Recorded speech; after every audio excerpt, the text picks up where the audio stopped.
More tornadoes are possible today as two different waves of storms are going to be rolling through densely populated areas of the United States. And it's going to bring the risk for all hazards of severe weather, including a couple tornadoes, a couple large to very large hailstones, and widespread damaging winds. I'm going to break down everything that you need to know so that you can stay safe and stay weather aware. So let's get right into the forecast.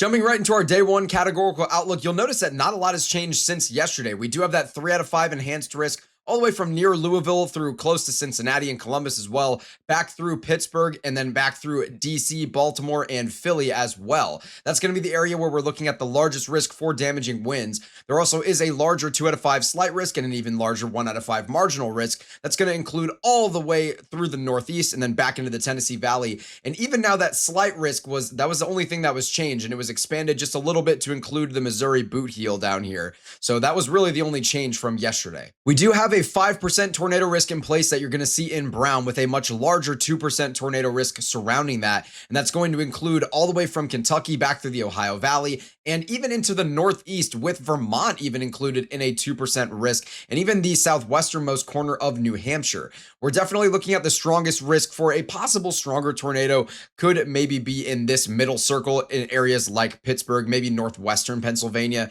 as well as eastern Ohio. But I don't really think there's going to be as much of a threat for strong tornadoes today. Wind is going to be the primary concern for today, and everywhere that is within a categorical outlook of a marginal risk or higher is going to be within some sort of a wind risk today, including all the way up to a 45% wind risk that is in place, where we have that 3 out of 5 enhanced risk on our categorical outlook. So areas like Pittsburgh definitely going to be at risk for a very large swath of damaging winds to roll through with that first wave of storms in the afternoon, and then even more damaging winds possible with that second wave of storms, especially for the northernmost part of this region. Hail is still not really expected to be a major concern, but we could see a couple of supercells that produce that large to very large hail, especially back into eastern Ohio and western Pennsylvania, even down into central Kentucky, potentially if we get a random supercell that fires off in that area. But in general, I'm not really worried that much about a significant hail risk. As we look ahead towards Wednesday, you are going to see a very, very large marginal risk extending for a large portion of the East Coast. In fact, really the majority of the East Coast,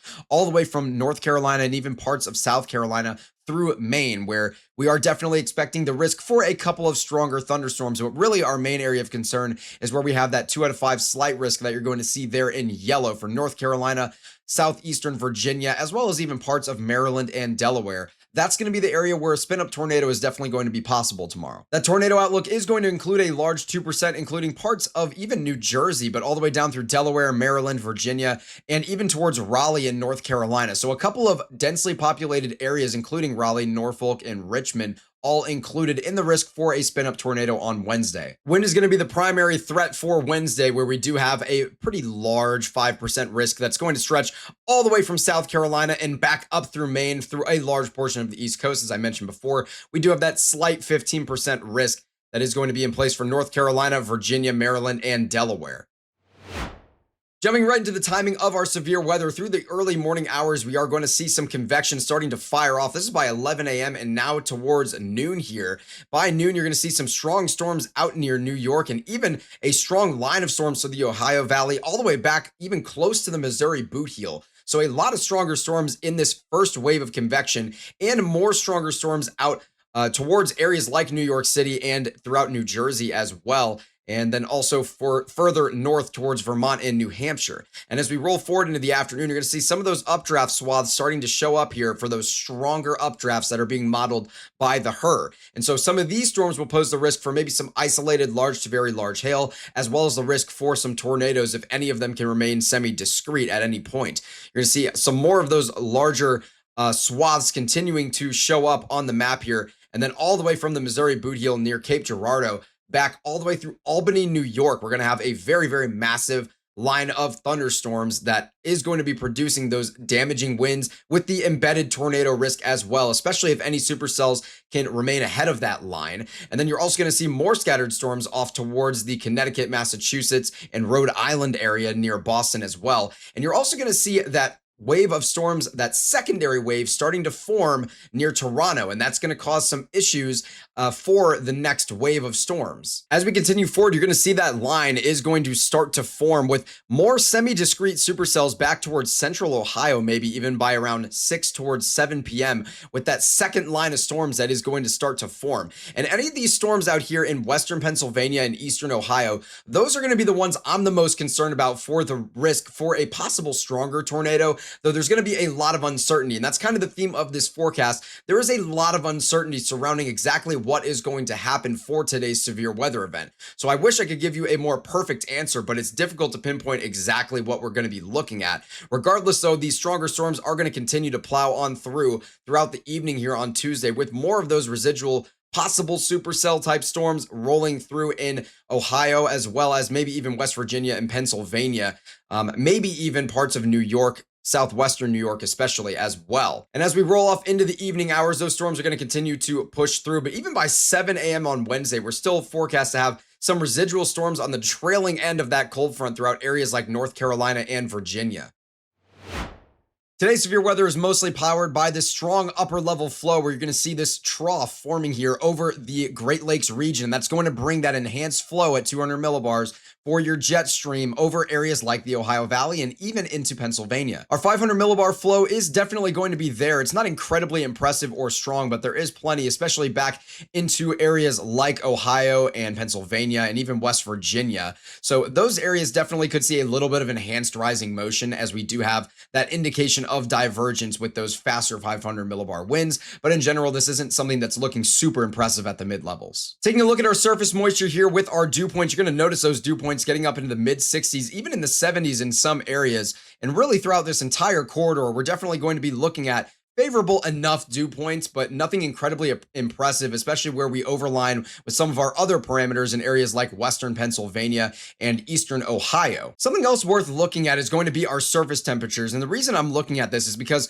the HER is forecasting, and a couple other models do agree with this, a little bit of warmer temperatures seeping into some areas of the Ohio Valley, potentially even getting to around 90 degrees. And I don't think we're going to get quite that warm for tomorrow. And that's definitely going to lower our instability in the atmosphere as a result. And the main reason that I'm worried about that is because our cloud cover is really not going to let up during the morning hours, especially with that first line of storms that's going to roll on through. So those temperatures won't be able to get quite as high, and that's going to provide one of the fail modes for the afternoon storms. One thing we will have, though, is a lot of vorticity, as we are going to have both curvature and shear vorticity in place, especially in western Pennsylvania and again eastern Ohio. And that's kind of the main region that I'm the most concerned about for the possibility of those discrete supercells, but you definitely can't rule them out back through areas like West Virginia and Kentucky, even towards Evansville, Indiana. But in general, definitely a vorticity maxima will be occurring out in the Ohio Valley and even western Pennsylvania, and that's an area of concern for sure. Now, one thing that the afternoon storms are going to be lacking is that shear. You can see by 1 p.m. there's just really not a lot of shear available. Now, those values are going to perk up as we go into the early evening hours,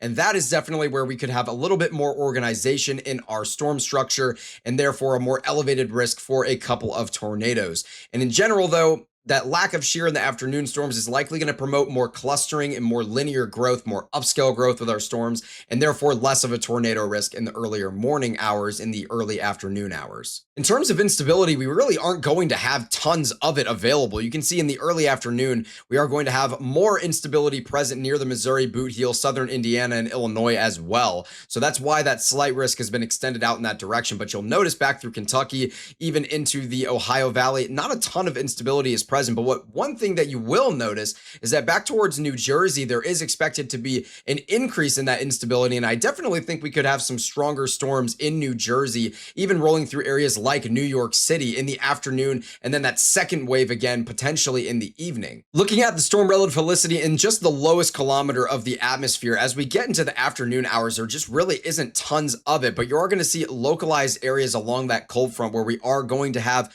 more helicity forecast, at least by the 6Z HER, where we're going to have more spin available for those updrafts to ingest.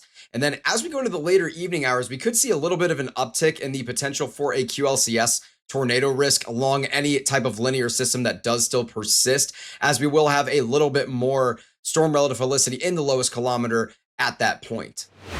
And that's going to take us to the end of today's forecast. Thank you so much for tuning in. We will be going live covering this severe weather event from start to finish. So make sure that you're subscribed and have notifications turned on so that you don't miss anything. And you know when we go live, and you also know when we're dropping forecast videos, mini documentaries with our storm chasers, or whatever it may be. So make sure that you're subscribed and have notifications turned on for that. Also, make sure to join our Discord to stay up to date with everything going on and interact with our community. And be sure to check out our website. Again, thank you so much for watching. Stay safe out there, and we will see you soon.